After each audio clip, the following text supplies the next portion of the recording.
Subscribe to Iron Age Instincts right now if you value forgotten engineering, wartime practicality, and the kind of historical knowledge that actually changes how you prepare for the future. Today's topic is one of those rare objects where steel, necessity and intelligence met perfectly. The WWII jerry can was not just a fuel container. It was a masterclass in design that solved problems we are still failing to solve today. If you care about logistics, survival, military history, or long-term resilience, stay with me, because this is not nostalgia. This is a lesson. For the next minute, I want you to understand why this matters. Modern society runs on fragile systems. Fuel, water, chemicals, even food-grade liquids all depend on containers that crack, leak, or fail within years. Yet nearly a century ago, under bombing, rationing, and material shortages, engineers created a can so durable that originals are still in use today. Some are 80 years old and still functional. The question isn't why it worked. The real question is why we abandoned something so effective. Why the jerry can was born out of necessity, not convenience. The jerry can emerged in late 1930s Germany when military planners realized their fuel logistics were vulnerable. Earlier, fuel containers leaked, required tools to open, and failed under rough handling. Engineers were given a simple mandate: design a container that could be carried by one person, stacked efficiently, opened without tools, survive combat abuse, and seal tightly enough to prevent evaporation and contamination. That focus on function over cost or aesthetics is the first lesson modern manufacturing abandoned. The result was a 20-litre steel can with stamped construction, recessed seams, and a camlock lid with an integrated gasket. Every detail served a purpose. The X-shaped embossing strengthened the walls without adding weight. The recessed welds prevented damage when dropped.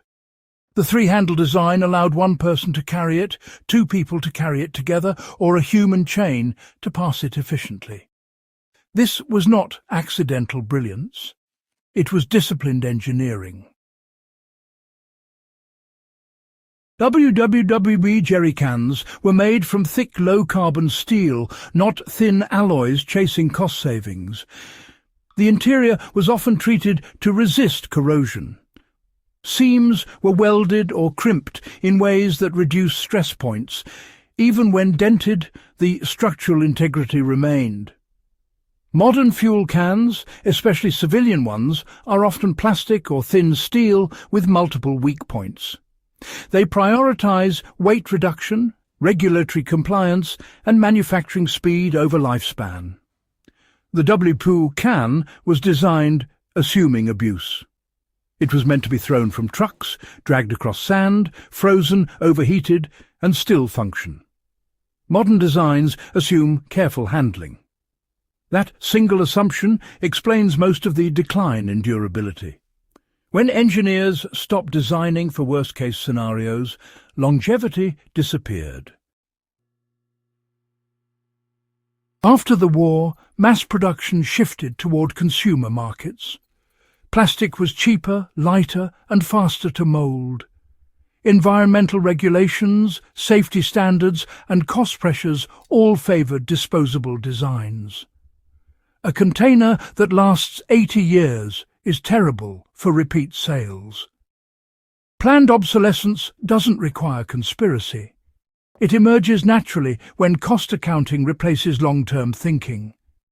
Additionally, modern safety laws pushed for child-proof spouts, vapor lock systems, and emissions controls. Each added component increased failure points. The original jerrycan's simplicity became a liability in a regulatory world obsessed with checklists rather than performance under stress. So, the jerry can teach us that real resilience comes from, well, over-engineering those critical systems we rely on. If you're storing fuel or water these days, you really ought to think in terms of decades, not just seasons. You know, original World War II style steel jerry cans are still out there, available through surplus markets and a handful of reputable manufacturers who stick to the old specifications.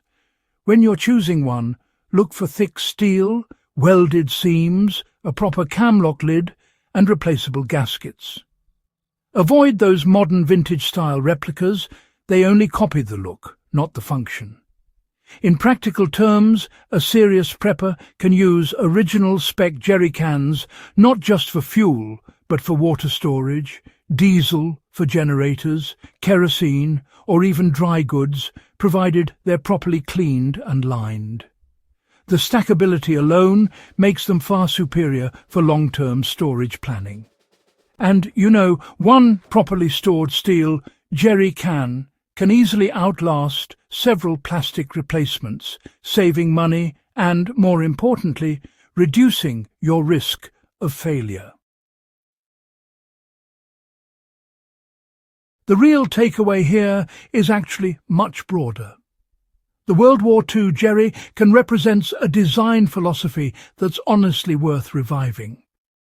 Whenever you're evaluating gear, tools, or even your infrastructure, ask yourself, was it designed for inconvenience and abuse, or just for comfort and compliance? The former lasts. The latter, well, it sells.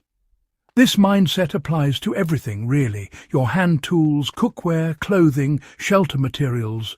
Choose cast iron instead of coated aluminum. Wool instead of synthetics, especially for cold environments. Mechanical systems instead of electronics, when failure simply isn't an option. History shows us time and again what worked when survival was non-negotiable. Museums often display jerry cans as relics, but honestly they ought to be studied as templates. Engineers, designers and survivalists alike have a lot to learn from their balance of simplicity and strength. In an age where supply chains are fragile and replacement parts are never guaranteed, durability really does become a form of independence. So whether you're building a long-term storage plan, restoring old equipment, or just studying wartime logistics, the jerry can deserve serious attention. It stands as one of the clearest examples of how pressure, scarcity and intelligent design came together to produce something that's, well, nearly perfect.